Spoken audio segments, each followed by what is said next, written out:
सभी प्रिय भाई बहनों को जय मसीह की। हम निर्गमन का अध्याय 28 पढ़ेंगे।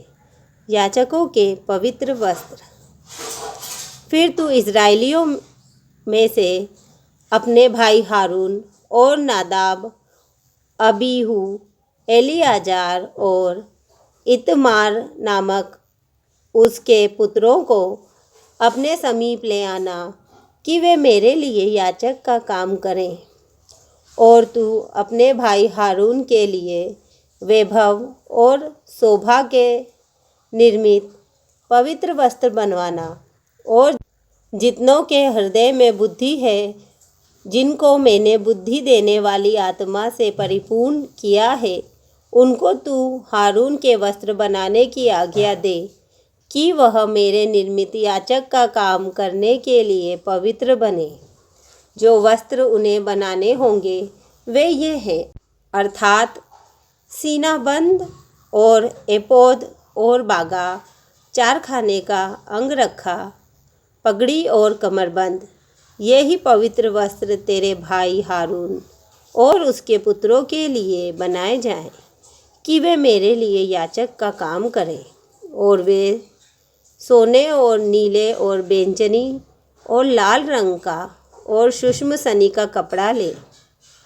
वे एपोद को सोने और नीले, बैंगनी और लाल रंग के कपड़े का और बटी हुई सूक्ष्म सनी के कपड़े का बनाए, जो कि निपुण कढ़ाई के काम करने वाले के हाथ का काम हो। वह इस तरह से जोड़ा जाए कि उसके दोनों कंधों के सिरे आपस में मिले रहें और एपोद पर जो काढ़ा हुआ पटुका होगा उसकी बनावट उसी के समान हो और वे दोनों बिना जोड़ के हों और सोने और नीले, बैंगनी और लाल रंग वाले और बटी हुई सूक्ष्म सनी वाले कपड़े के हों। फिर 2 सुलेमानी मणि लेकर उन पर इस्राएलियों के पुत्रों के नाम खुदवाना। उनके नामों में से 6 एक मणि पर और शेष 6 नाम दूसरे मणि पर इस्राएल के पुत्रों की उत्पत्ति के अनुसार खुदवाना। मणि खोदने वाले के काम के समान जैसे छापा खोदा जाता है, वैसे ही उन 2 मणियों पर इस्राएल के पुत्रों के नाम खुदवाना और उनको सोने के खानों में जड़वा देना। और दोनों मणियों को एपोद के कंधों पर लगवाना। वे इस्राएलियों का स्मरण दिलाने वाले मणि ठहरेंगे, अर्थात हारून उनके नाम यहोवा के आगे अपने दोनों कंधों पर स्मरण के लिए लगाए रहे। फिर सोने के खाने बनवाना और डोरियों के समान गुथे हुए 2 जंजीर चोखे सोने के बनवाना और गुथे हुए जंजीरों को उन खानों में जड़वाना। फिर न्याय की चपरास को भी कढ़ाई के काम का बनवाना। एपोद के समान सोने और नीले, बैंगनी और लाल रंग के और बटी हुई सूक्ष्म सनी के कपड़े की उसे बनवाना।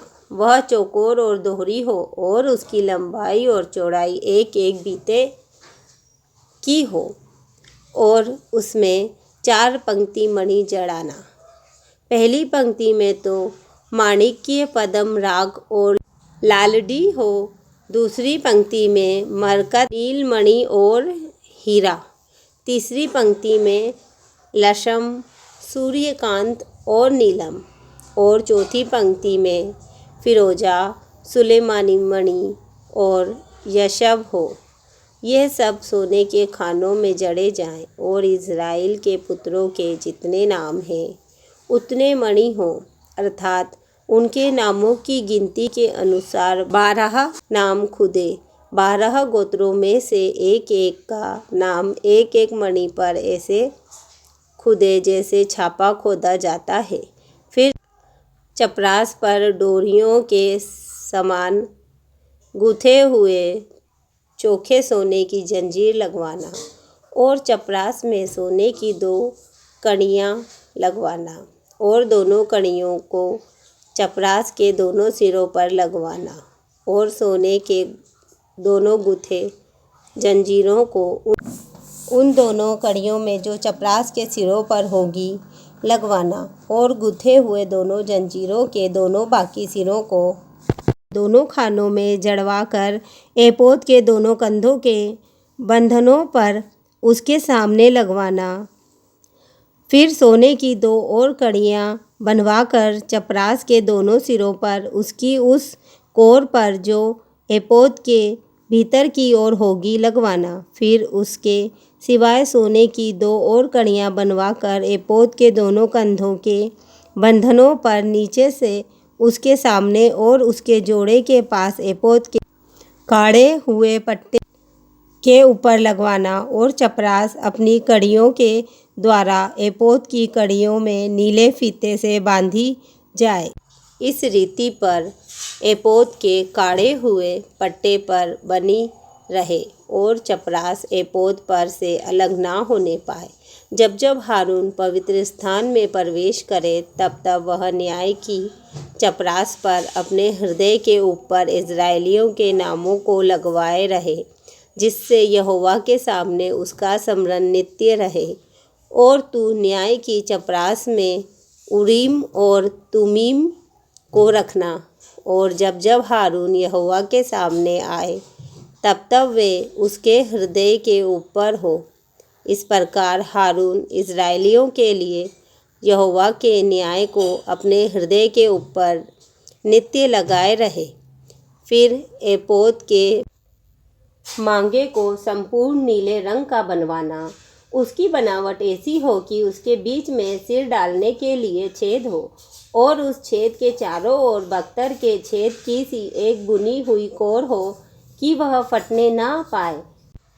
उसके नीचे वाले घेरे में चारों ओर नीले बैंगनी और लाल रंग के कपड़े के अनार बनवाना और उसके बीच बीच चारों ओर सोने की घड़ियाँ लगवाना, अर्थात एक सोने की घड़ी और एक अनार, फिर एक सोने की घड़ी और एक अनार।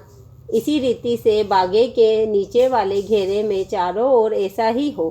और हारून उस बागे को सेवा टहल करने के समय पहना करे कि जब जब वह पवित्र स्थान के भीतर यहोवा के सामने जाए या बाहर निकले तब तब उसका शब्द सुनाई दे, नहीं तो वह मर जाएगा। फिर चोखे सोने की एक पट्टी बनवाना और जैसे छापे में वैसे ही उसमें ये अक्षर खोदे जाएं, अर्थात यहोवा के लिए पवित्र, और उसे नीले फीते में बांधना और वह पगड़ी के सामने के हिस्से पर रहे, वह हारून के माथे पर रहे, इसलिए कि इज़राइली जो कुछ पवित्र ठहराए, अर्थात जितनी पवित्र वस्तुएं भेंट में चढ़ाए, उन पवित्र वस्तुओं का दोष हारून उठाए रहे और वह नित्य उसके माथे पर रहे, जिससे यहोवा उनसे प्रसन्न रहे। अंगरखे को सूक्ष्म सनी के कपड़े का 4 खाने वाला बनवाना और एक पगड़ी भी सूक्ष्म सनी के कपड़े की बनवाना और बेल बूटे की कढ़ाई का काम किया हुआ एक कमरबंद भी बनवाना। फिर हारून के पुत्रों के लिए भी अंगरखे और कमरबंद और टोपियाँ बनवाना। ये वस्त्र भी वैभव और शोभा के लिए बने। अपने भाई हारून और उसके पुत्रों को ये ही सब वस्त्र पहनाकर उनका अभिषेक और संस्कार करना और उन्हें पवित्र करना कि वे मेरे लिए याजक का काम करें, और उनके लिए सनी के कपड़े की जांघिया बनवाना जिनसे उनका तन ढपा रहे, वे कमर से जांघ तक की हो। और जब जब हारून या उसके पुत्र मिलाप वाले तंबू में प्रवेश करें या पवित्र स्थान में सेवा टहल करने को वेदी के पास जाएं, तब तब वे उन जांघियों को पहने रहें, ना हो कि वे पापी ठहरे और मर जाएं। यह हारून के लिए और उसके बाद उसके वंश के लिए भी सदा की विधि ठहरे। आमीन।